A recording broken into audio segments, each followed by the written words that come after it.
এদেশের ছাত্র জনতার উপর পাশবিকতা চালানো হয়েছে তার দৃষ্টান্ত আপনারা দেখতে পাবেন। কারো মুখ ছিঁড়ে গেছে, কি ডিস্টর্টেড ডিফর্মিটি চেহারার মধ্যে, শরীরের মধ্যে শেখ হাসিনা এঁকে দিয়েছেন।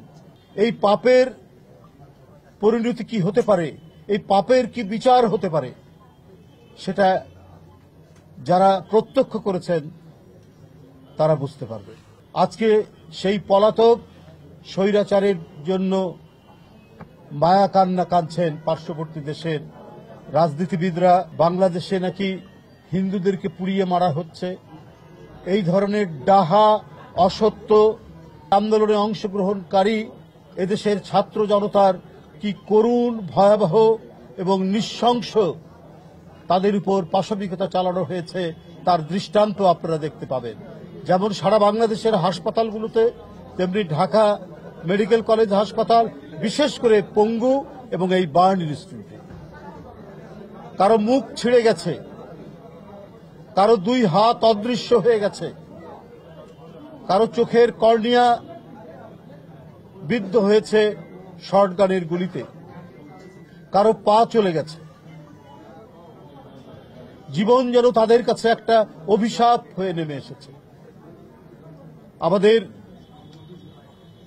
মানবিক চিকিৎসকবৃন্দ দিন রাত পরিশ্রম করে তাদেরকে পৃথিবীতে মানুষের বসবাসের উপযোগী করার প্রাণান্তকর প্রচেষ্টা তারা চালাচ্ছেন। আজকে মিডিয়ার ভাইরা যারা আমাদের সাথে সাথে ভিতরে ঢুকেছেন, তারা দেখেছেন কি ডিস্টর্টেড ডিফর্মিটি চেহারার মধ্যে, শরীরের মধ্যে শেখ হাসিনা এঁকে দিয়েছেন।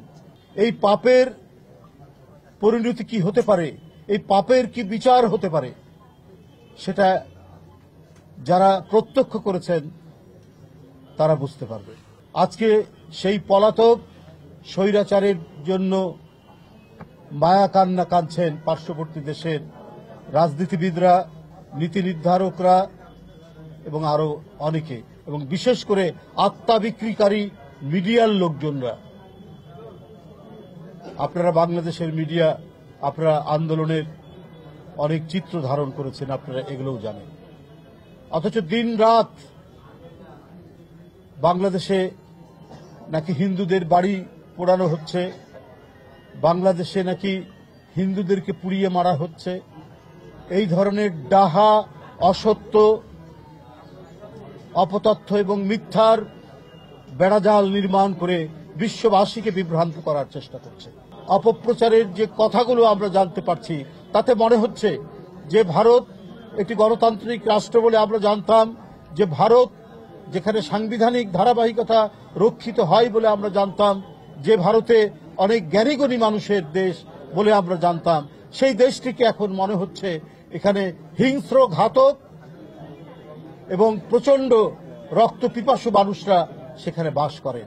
বাংলাদেশেরই একজন চরমতম নরঘাতক এক প্রধানমন্ত্রী যে আচরণ করেছেন, সেই আচরণের যে দৃশ্য, যে ছবি আমরা প্রতিদিন দেখছি এবং হাসপাতালগুলোতে এখনো দেখে আসছি, এটা ভাষায় বর্ণনা করার মতো নয়।